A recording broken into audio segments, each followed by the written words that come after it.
시청자 여러분 안녕하십니까. 기고만장 기자실입니다. 네, 삼성전자는 실적을 좋게 내놨죠. 그 덕에 조금 아까 좀 많이 반등했었는데 시간이 갈수록 조금 상승폭이 줄어드는 것 같습니다. 외국이긴 하지만 주식을 많이 사는 것 같습니다. 자, 오늘 뭐 삼성전자뿐만 아니라 조금 시야를 좀 멀리해서 내년 우리 경제, 시장 어떻게 될 건지 한번 그 통찰력을 좀 동원해서 한번 좀 알아보고 우리 그 시청자분들 어떤 그 자세와 전략으로 임하는 게 바람직한지 그런 것들을 한번 고민을 나누는 그런 시간 준비했습니다. 991회입니다. 네, 이제 한 9회 정도가 되면 1000회가 되고, 먼저 첫 번째 이슈는 뭐 삼성전자 실적 얘기를 간단히 해볼게요. 10조 1000억.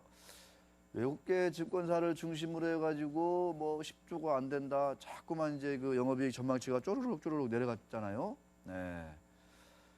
그런데 이제 보란 듯이 상징적인 거겠죠. 10조 원을 넘는 그런 영업 실적 잠정치를 오늘 공개를 했습니다.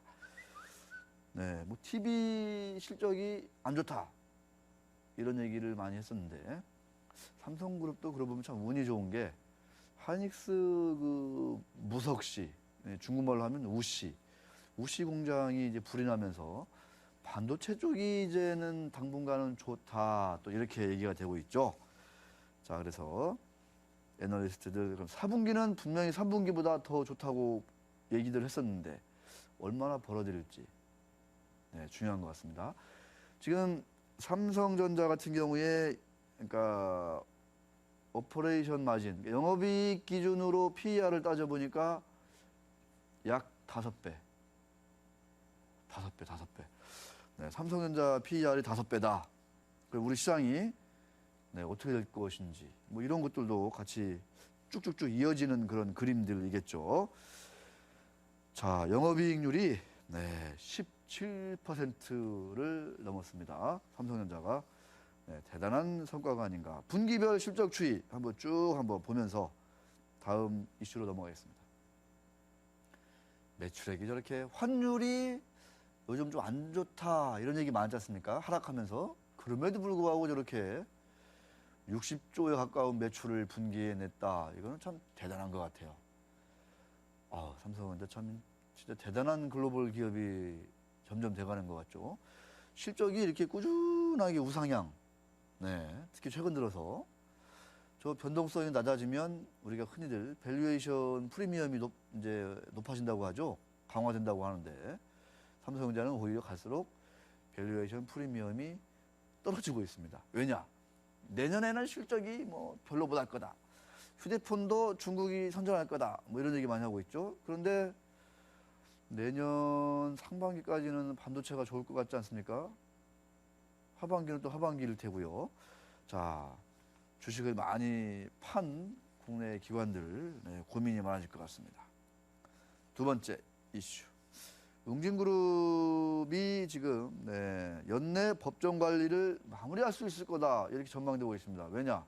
알짜 기업들을 제깍제깍 잘 팔더라 이런 얘기입니다. 지금 동양그룹이 지금 법정 관리 신청하면서 좀 난리가 나고 있고 또 STX도 구조 조정이 지금 계획대로 안 되고 있다 이렇게 얘기가 되고 있는데 웅진그룹은 그나마 코웨이에 이어서 패스원, 식품, 케미칼 이렇게 매각을 지금 하나둘 성사하고 있습니다. 그래서 남은 채무가 이제 그렇게 많지 않네요. 1338억.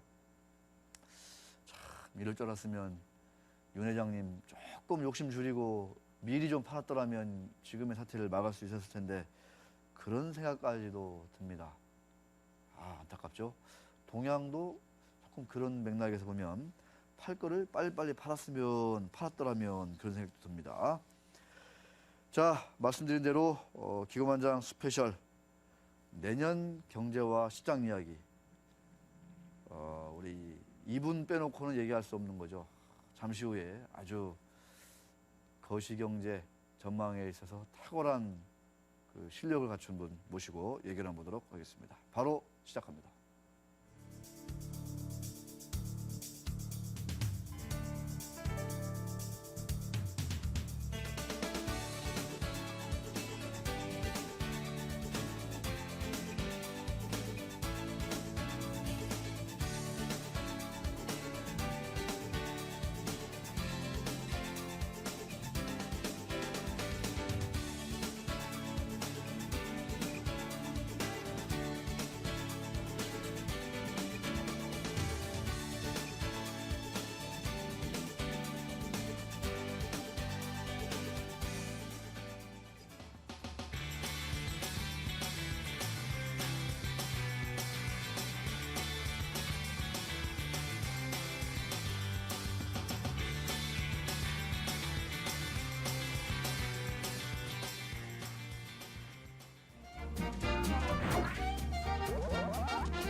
자, KTB 투자증권의 김한진 박사님이 참 어렵게 시간을 내주셔서 우리 스튜디오를 찾아주셨습니다. 안녕하십니까? 안녕하세요. 네.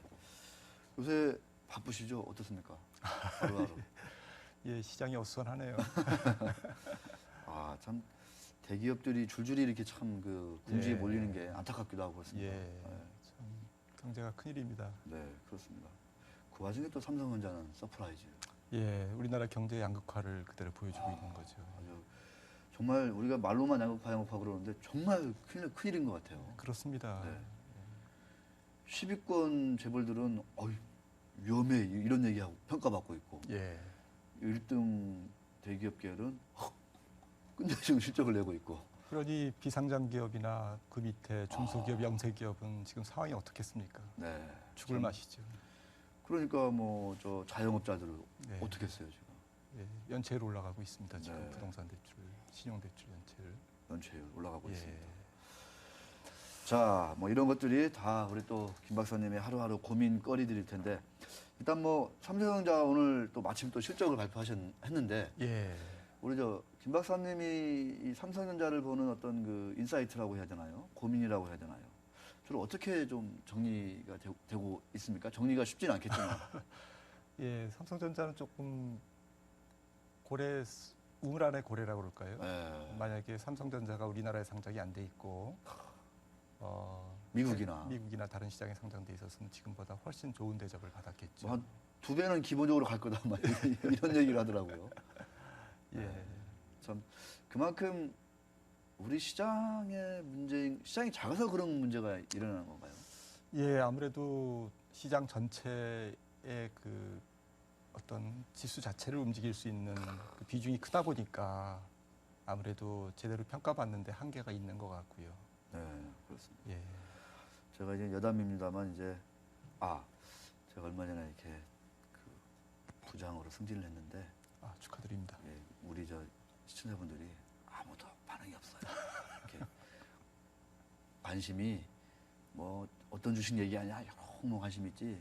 저 인간이 뭐 인사가 낫냐 안 낫냐 이런 건 아무 관심 없더라고요. 그래서 참 씁쓸하기도 한데 씁쓸한가요? 다시 한번 축하드립니다. 그게 밥 사겠습니다. 그게 중요한 게 아니고요. 그건 절대 중요한 게 아니고 예, 사실 좀 저한테는 부담스러운 인사인데 예. 그래서 인사가 났으니까 제가 3천 캠페인 코스피 3천 간다. 예. 삼성전자 앞세워서 예, 이런 캠페인을 한번 해볼까 하는데요. 대대적으로 예. 연말 연초에 예, 어떻습니까? 좀 그림이 되나요? 어떤가요? 예, 뭐 좀 당황스럽습니다만 일단 3,000포인트를 가려면 2,100도 찍어야 되고 200도 찍어야 되니까 1차 목표를 한 2,400 정도로 하시면 어떨까요? 2,400 정도로. 예, 2,400이면 내년도 PBR 기준으로 1.2배밖에 안 됩니다. 그래요? 예, 충분히 도달 가능한. 1.2배. 예. 만약에 2015년 이익을 조금 보수적으로 적용해서 좀 적용한다면 한 2,600 정도도 가능합니다.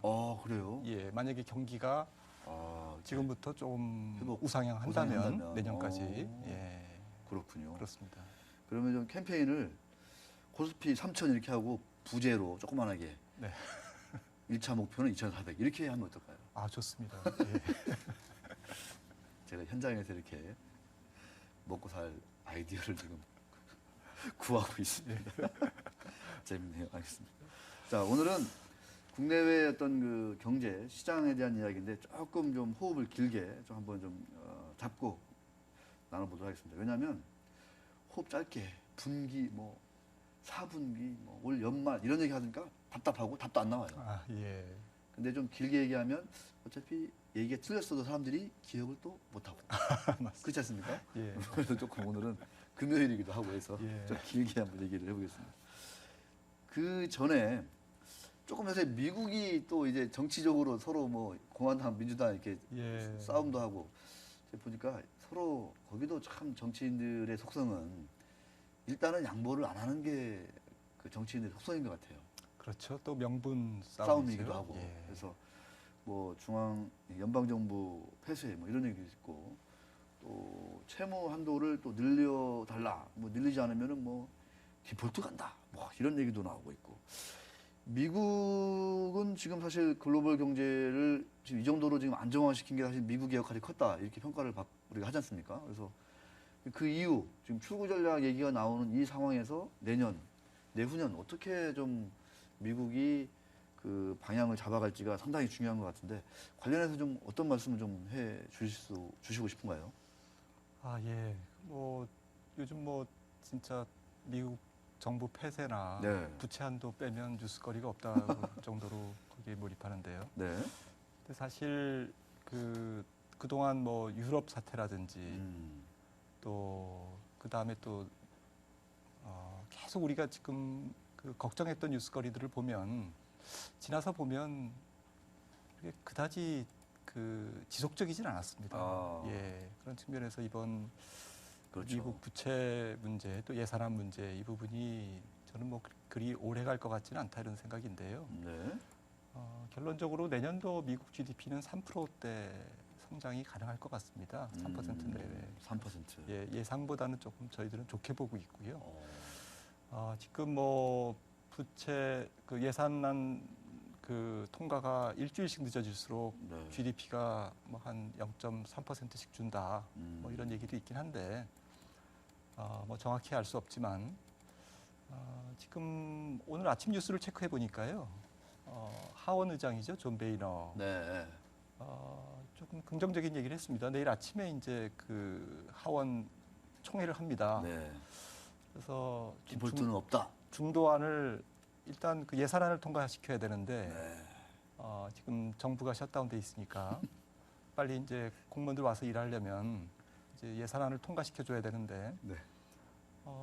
이 부분이 조금 풀릴 것 같습니다. 제가 볼 때는 예, 내일 좀 긍정적인 뉴스가 나올 것 같고 늦어도 10월 17일 이전에는 아마 예산안 합의가 이루어질 것 같고요. 왜 그러냐면요. 공화당의 이제 골수 보수가 티파티인데 티파티 의원 수보다 지금 그 중도 공화당의 민주당이랑 좀 합의를 이끌자 이런 사람들의 목소리가 좀 커지고 있고 그쪽으로 조금 쏠리고 있어요 무게가. 왜냐하면 내년도에 주지사 선거라든지 이런 많죠. 선거가 있거든요. 네. 그러니까 현실적으로 이제 지역 텃밭을 갖고 있는 의원들 입장에서 보면 이게 좀 장기화됐을 경우에는 결국에는 상당히 비난을 면치 못하기 때문에 지금 여론도 안 좋더라고요, 실제로. 예. 네. 때문에 이제 다만 명분입니다. 이걸 이제 어떻게 그럼 중도안이라는 게 있어야 되지 않겠습니까? 네. 우리가 안을 새로 이렇게 준비했으니 어떠냐 하고 이제 백악관과 민주당에다 지시를 해야 되는데 그 내용인즉슨 별로 대단치 않습니다. 뭐 재정 지출을 조금 뭐 조정한다든지 오바마 케어를 잠정 연기하자.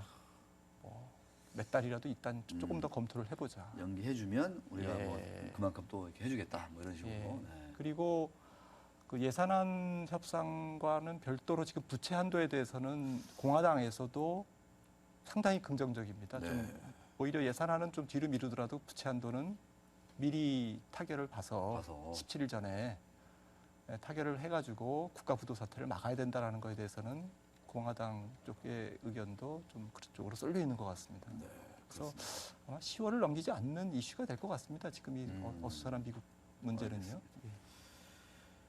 미국 정치인들도 나름대로 또 합리적이지 않습니까? 어떻게 보면요. 예. 이런 상황에서 부채 한도까지도 뭐 공화당 때문에 증액을 못했다. 이렇게 또 얘기 나면 또 상당히 또 불리하겠죠, 자기들한테. 예. 막 그런 것들을 다 의식하지 않을까 이런 생각이 듭니다. 그 내년 3% 내외의 어떤 미국 경제 성장, 경기 회복.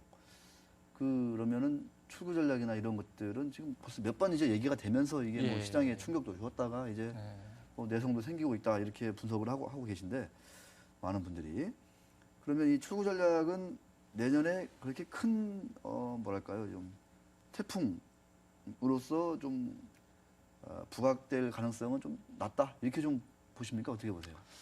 예, 저는 그렇게 봅니다. 어. 예, 첫 번째는 그 어쨌든 연준이 초과 부양적 어떤 통화 정책 스탠스를 그러니까 제로 금리를 2015년까지는 올릴 가능성이 굉장히 적습니다. 네, 2015년까지. 예, 그렇죠. 그러니까 지금 연준이 얘기하는 거는 우리가 금리 안 올릴 테니까 그 사이에 빨리빨리 자산 가격도 좀 오르고 소비도 오르고 은행에 돈 넣어놓지 말고 빨리빨리 써라. 써라. 투자해라. 그리고 주식장도 좀 올라라. 우리에서 오는 통일이 아니고 지금 연준에서 오는 자산 가격 상승입니다. 주가 상승, 예. 집값 상승 뭐 이런 예, 거겠죠. 그렇습니다. 네. 예, 그런데 이제 그 소위 QE 축소는 되겠죠. 일단 상징적인 수준으로 내년부터 시작이 될 텐데 대신에 이제 경기가 조금 돌았으면요. 민간 신용이 돌기 때문에 사실 그 QE 양적 완화라는 거는 이제 중앙은행의 강제 신용 공급이거든요. 네. 그래서 민간 쪽에서 신용이 돌기 시작하면, 즉 민간에서 이제 돈이 돌기 시작하면 그다지 문제가 될 게 없습니다. 그러면 중앙은행이 연준이 민간이 돈이 도는 속도 혹은 경기 회복 속도를 아예 추월해서 민간의 신용 위축이 일어날 정도로 혹은 금융시장에 어떤 판이 깨질 정도로 세게 나갈 거냐, 그럴 가능성은 지금 봐서는 제로라는 얘기죠. 그럴 마음이 없습니다.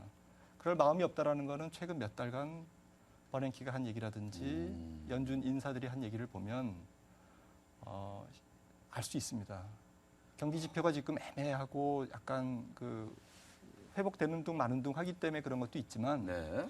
분명한 거는 회복이 돼도 아마 경기 회복을 굳히기 작전으로 가지 섣불리 여기서 고속도로에서 브레이크를 밟는 일은 없을 거다. 애써 여기까지 지금 끌어왔는데 지금 예. 이렇게 올려놨는데 예. 여기서 뭐 갑자기 태도를 확 바꿔가지고 그러면 그냥 또 상당히, 이제까지의 네. 노력은 뭐 완전히 무산될 뿐만 아니라 지금 미국 경제의 취약성은 아시다시피 금리가 올라가면 굉장히 취약한 구조에 있습니다. 네. 예, 지금 민간 부채는 조금 줄여놨지만 정부 부채가 지금 많고요. 계속 심각하네요. 국채를 발행 차환해야 되고 네. 아마 내년 정도 되면 연준의 국채 보유 잔고가 한 4조 달러 이렇게 될 텐데 네. 이게 지금 연준의 전체 채권 발행액이 리먼 브러더스 사태 이후에 지금 거의 한 2배가 넘어갔거든요. 네. 그래서 차환 발행에만 계속 이자가 눈덩이처럼 커지고 있는 상태에서 금리가 급등했을 경우에 가장 크게 다칠 분들은 연준입니다. 본인들. 예, 네. 그래서 세수가 거치면서 재정 수지가 개선돼서 미국 재무부에서 국채를 조금 적게 찍어도 된다. 그때 이제 예, 그다음에 경상 수지가 좀 좋아져가지고 미국 국채를 지금 11조 달러에서 잔고가 10조, 9조, 7조 이렇게 줄어든다. 이럴 때 이제 연준은 본격적인 출구 전략을 구사하겠죠. 그 시기는 뭐 내년 이후 2015년 이후가 될 수도 있고 어떻게 예, 보면. 그래서 QE 축소는 아마 있기는 있을 것 같은데요. 네. 그다지 시장에 충격을 주지 않을 것 같습니다. 네, 알겠습니다. 참 그러고 보면은 그 FRB의 어떤 전략 전술을 저는 그런 생각도 해봐요. 우리가 좀 미리 알았더라면 사실은 이 FRB의 정책 방향은 사실 몇 년 전부터 사실은 많이 공개가 됐었거든요. 예, 그런데 그래서 노골적으로 집값 띄우고 주가 띄우고 사실 한 거지 않습니까? 그걸 통해서 그 민간 소비도 올리고 뭐 부채도 서로 간에 해결하고 뭐 이렇게 다 이렇게 해준 건데 우리나라는 그거를 뻔히 알면서도 대공황이 온다 이래가지고 다 허리띠 졸라매기 하면서 자꾸만 규제 강화하고 뭐 자산 건전성, 재무 건전성, 은행들 다 쪼이고 그런 것만 지금 계속 해왔고 그러다 보니까 시장이 이렇게 너무 이제 활력을 잃어버리고 이렇게 온 거 아닌가 그런 점에서 참 저는 안타깝기도 하고 그런데요. 자, 미국은 일단은 내년엔 3% 내외의 성장, 본격적인 그 출구 전략 이런 것들은 2015년 그 이후에 좀 가봐야 되지 않느냐 이런 말씀 주셨습니다. 그 중국 이야기도 사실 좀 많은 분들이 좀 걱정도 하기도 하고 또 최근에 또 기대도 하더라고요. 예. 뭐 PMI인가요? 그런 예. 뭐 지표가 좀 잘 나오기도 하고 그러니까 그 가까이 있는 중국 어떻습니까? 지금 우리나라의 가장 큰 좀 기회이자 좀 부담이 될 수 있다 기업들한테는 예. 이런 얘기도 많이 하고 있는데 중국은 좀 어떻게 좀 우리 전망을 하십니까? 예, 이 중국 성장률이 아마 올 초에 들어가지고 처음으로 이제 뭐 전망치가 네. 6자까지도 볼 수 있다 뭐 이런 게 이제 디플레이션 공포. 전망이 나왔었죠. 예, 그러면서 이제 하다가 지금 또 다시 올리느라고 지금 또 정신들이 없습니다. 지금. 7자 뭐 이렇게 7자 후반대 이렇게 나오더라고요. 예, 지금 이제 앞다퉈서 올리고 있습니다. 그래서 중국 경제 쪽 보면은 그 뭐 저희도 마찬가지입니다만 참 재미있습니다. 중국 정부는 가만히 있는데 분석가들이 계속 내렸다가 또 올렸다가 하면서 그냥 자기들이 정신이 없어요. 네. 왜 이런 일이 생길까? 중국 정부의 어떤 정책에 대해서 정확한 이해를 좀 못하고 있기 때문에 그런 것이 아닌가 이렇게 지적하는 분들도 많은데요. 저도 동감입니다. 지금 중국 정부의 정책의 기전은 아시다시피 두 가지잖아요. 조금 있으면 이제 중전회의라는 데서 11월 달에 또 다시 한번 확인이 되겠지만은 올 초에 이제 분명히 답안을 줬습니다. 우리가 추진하려고 하는 건 앞으로 도시화를 통해서 중산층을 늘릴 거다. 네. 또 한 가지는 공급 과잉 부분의 산업을 통폐합시키거나 뭔가 비효율적인 부분을 고치겠다. 그래서 첫 번째 도시화를 하려면 이 자원이 이제 동북연안에서 내륙으로 가야 되잖아요. 네. 그러면 조금 정치적으로 선볼 게 있다. 동북연안의 기존의 성장에서 수혜를 받은 어떤 그 기득권층의 기득권층들. 정치적 구조조정이 좀 있어야 되지 않느냐. 이제 이게 지금 그래서 정치적 구조조정과 이런 경제적 구조조정을 같이 병행할 거로 이제 얘기를 했는데 뚜렷한 답은 안 줬죠. 경기가 조금 좋아지면 경제적 구조조정을 세게 할 거고 약해지면 조금 완급을 조절을 할 텐데 네. 올해 경기가 워낙 글로벌리 불투명하니까 경제적 구조조정을 조금 적게 했어요. 그러니까 사실은 뭐 조금 미세 경기 부양책을 썼습니다. 네. 왜냐하면은 이제 그림자 금융이라든지 이런 이 비은행 제도를 조금 개선해야 돈들이 정부가 의도하는 대로 흘러 들어갈 수가 있잖아요. 네. 근데 그런 쪽을 손대다 보니까 이게 단기 금리가 폭등한다든지 뭐 경기가 또 지역적으로는 죽어버린다든지 부도가 그냥 왕창 나버린다든지 네. 이런 일이 생기니까는 그럴 때마다 이제 단기급 자금을 공급을 했습니다. 그러니 이게 거시적으로는 쥐어짜고 미시적으로는 부양하고 이러니까 조금 그 앞뒤가 안 맞는 듯한 네. 이제 그런 모양도 좀 전개가 되고 있는데 어쨌든 지금 중국 지도부는 7% 이상 성장을 유지하겠다라고 했습니다. 네, 그래서 심지어는 뭐 어떤 분들은 중국 성장률 자체를 못 믿겠다는 분도 계신데 그건 뭐 너무 좀 심한 말씀 같고 네. 어쨌든 7% 정도를 유지한다는 얘기는 세계 경기가 안 좋으면 즉 수출이 안 좋아지면 중국의 구조조정은 조금 경제적 구조조정의 속도는 조금 늦출 수 있다라는 걸로 저는 해석이 되거든요. 네. 그런 관점에서 보면 말은 7%지만 마지노선으로 잡고 있는 경제 성장률은 7.5%라고 저희들이 이해를 하고 있습니다. 그래서 7.5%가 지금 잘 안 내려간 거고요. 상반기도 그래서 7.7, 7.6이고 네. 하반기에 지금 컨센서스가 7.6 내지는 8까지 네. 뭐 9까지 가고 있습니다. 7.8 얘기 나오더라고요. 예, 내년도 그래서 한 7.6 정도로 보고 있습니다. 연간을.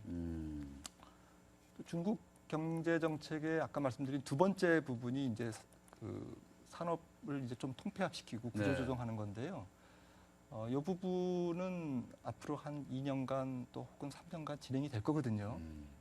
진행이 되다 보면은 우리나라한테 수혜가 될 수도 있고 뭐 독이 될 수도 있습니다. 예. 예를 들자면은 지나치게 이제 환경 이런 거를 강조하고 또 비효율적인 산업들, 공급 과잉 산업들을 조정하다 보면은 실질적으로 이 아시아권 전체의 이 소위 산업재 소재 쪽에 수급이 조금 개선될 수도 있죠. 그래서 만약에 그런데 미국 경기가 회복이 되고 유럽 경기가 회복이 되면서 전 세계 교육이 증가한다. 이러면은 중국의 구조 조정이 사실은 소재나 산업재의 어떤 단가 상승, 기업들의 마진 개선 네. 이런 쪽으로 내년에 이어질 수도 있다. 이런 측면에서는 구조 조정이 반드시 어떤 부정적인 요인만 있는 것은 아니다. 이렇게 생각을 해볼 필요가 있죠. 네, 알겠습니다.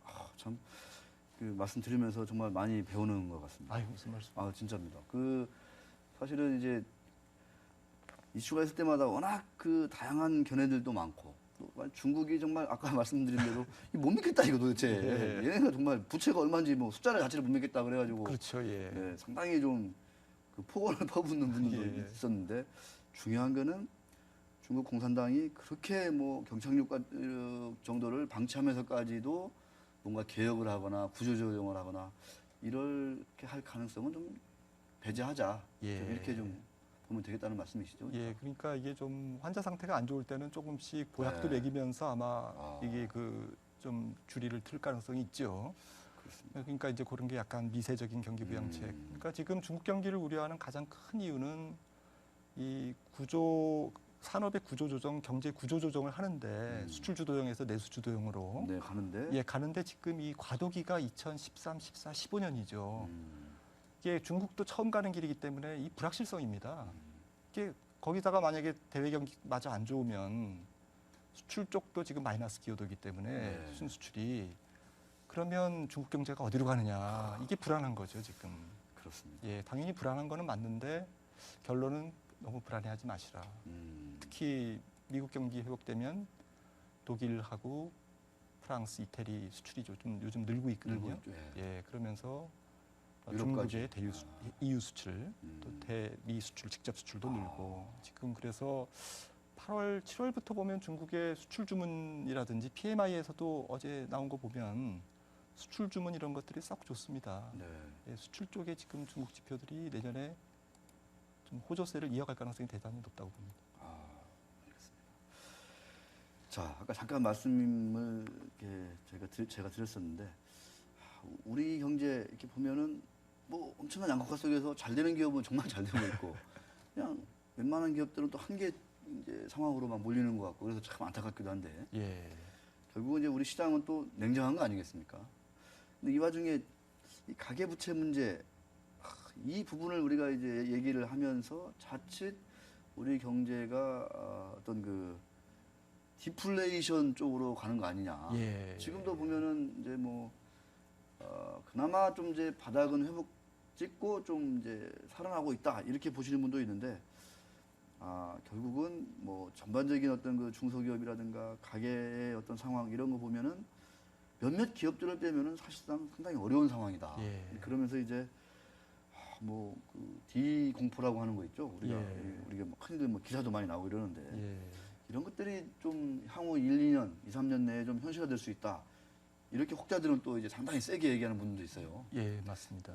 이 견해에는 좀 어떻게 좀 동의하시는지 아니신지. 지금 가계 부채하고 어떤 그 가계 신용 자체를 위협하는 요인들 네. 이거는 지금 상당히 시한폭탄적으로 다가오고 있습니다. 단순히 연체일 뿐만 아니라 지금 원리금 상환의 압박이 지금 점점 몰리고 있고요. 예, 거치 기간이 많이 끝났죠. 그래서 이제 돌려막기가 좀 어려운 그런 자금들도 많고. 맞아요. 네. 또 이게 지금 장기적으로 내수 시장이 안 좋다 보니까 양극화가 되다 보니까 지금 대기업 중심으로 성장한 지가 벌써 한 10년 뭐 이렇잖아요. 10년 넘은 것 같아요. 예, 넘었죠. 네. 뭐. 특히 최근 한 6, 7년 정도 보면 완전히 고용이 마이너스 성장입니다.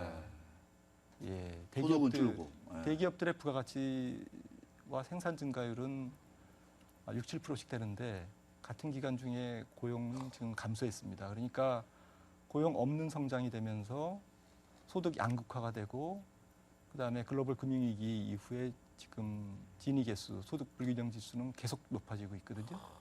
그런 상태에서 소득 하위분, 중하위분의 지금 가계 실질적인 적자 가계가 많고요. 55%가 적자 가계인데 원리금 상환까지도 만약에 여기 부담이 얹어진다.